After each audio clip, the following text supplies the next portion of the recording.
Pintu brankas ini membuka akses ke serangkaian server dan jaringan kabel fiber optik, pusat saraf dari sistem keuangan modern. Disinilah letak kerentanan yang sebenarnya. Kecurangan pengeluaran kas saat ini beroperasi melalui manipulasi dokumen digital. Pelaku mengarahkan prosedur standar perusahaan untuk memicu transfer dana yang terlihat sah secara sistem, namun berakhir di rekening pribadi. Dana mengalir dari kas pusat melalui pipa aliran kas, bercabang ke unit pembelian, keuangan, SDM, perjalanan dinas, dan retail. Setiap cabang dilindungi gerbang filter persetujuan. Kebocoran terjadi saat data dimanipulasi untuk menipu filter, membelokkan dana ke cabang tersembunyi, dan meninggalkan jejak anomali forensik. Memahami cara kerja kebocoran ini mengharuskan kita membedah kegagalan sistem pada 5 titik infrastruktur yang paling rentan. Cabang pertama yang kita amati adalah unit pembelian dan utang usaha. Di sini, skema billing beroperasi melalui pembentukan shell company.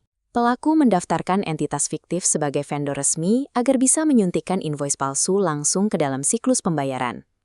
Metode ini juga mencakup penggunaan perantara untuk menaikkan harga secara tidak wajar, atau menyamarkan pembelian aset pribadi sebagai beban operasional kantor.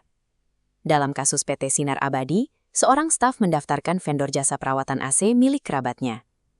Setiap triwulan, sistem memproses tagihan sebesar Rp48 juta untuk pekerjaan pemeliharaan yang sebenarnya tidak pernah ada.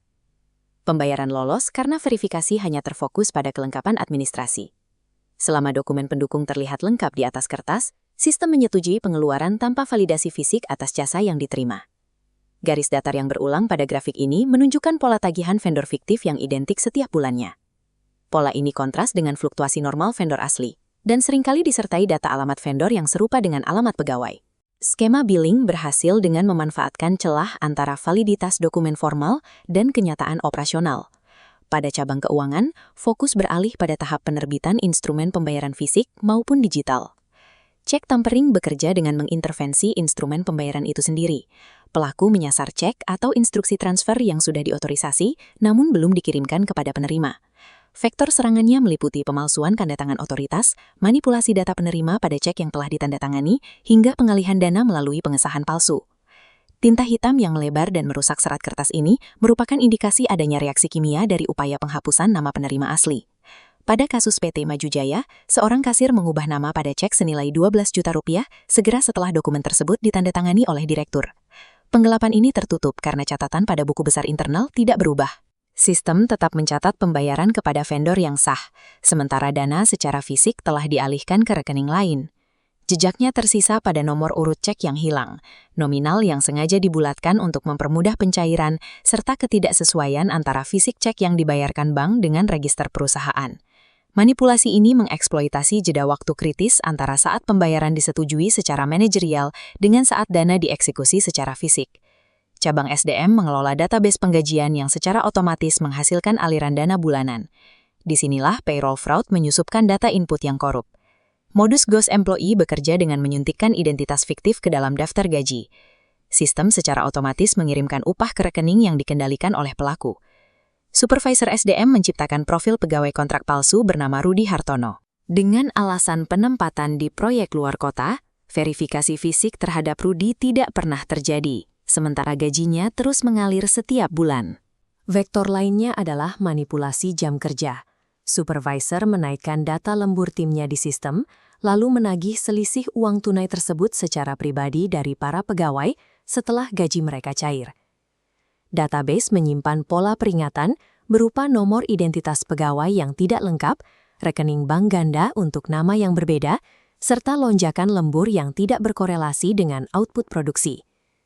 Kecurangan penggajian mengubah sistem pembayaran otomatis perusahaan menjadi jalur ekstraksi dana yang terus berulang melalui data yang tidak terverifikasi.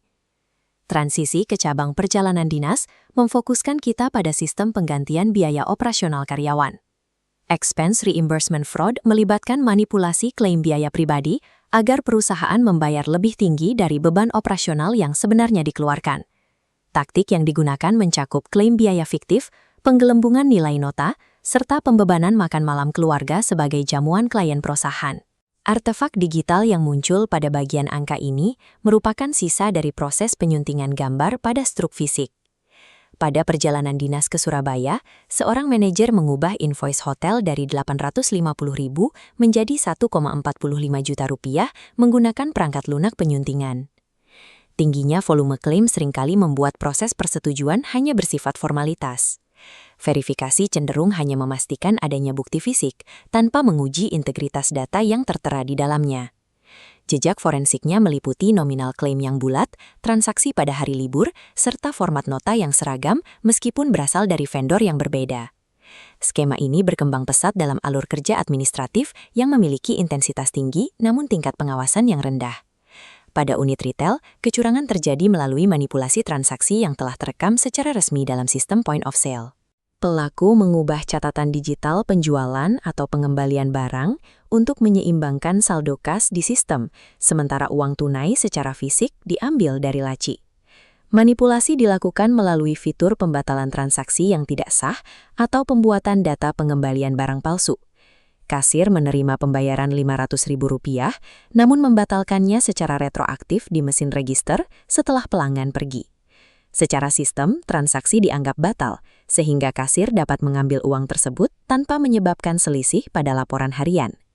Indikatornya terlihat pada lonjakan angka void dan refund pada jam kerja tertentu, pembukaan laci kas tanpa transaksi, serta penolakan pegawai untuk mengikuti rotasi tugas. Modus ini memanfaatkan celah kontrol yang ada pada titik interaksi langsung antara fisik uang tunai dan pencatatan digitalnya. Jika kita melihat peta infrastruktur ini secara utuh, terlihat bahwa setiap cabang memiliki titik anomali yang konstan. Kelima skema ini memiliki satu kesamaan fundamental. Semuanya beroperasi pada titik di mana otoritas transaksi tidak dibarengi dengan verifikasi independen yang sinkron. Kerusakan pada sistem ini bukan terjadi secara acak, melainkan melalui korupsi data yang terencana, mulai dari vendor fiktif hingga manipulasi jam kerja. Setiap skema yang kita bedah meninggalkan jejak yang terekam secara permanen dalam database. Karena anomali ini bersifat berulang dan terukur secara matematis, pengawasan dapat beralih pada deteksi pola otomatis untuk mengunci titik-titik kebocoran tersebut.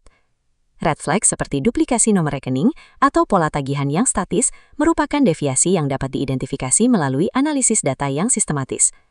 Memahami anatomi dari kelima vektor serangan ini adalah langkah krusial dalam mentransformasi tata kelola perusahaan dari sekadar pencatatan pasif menjadi sistem pertahanan yang proaktif.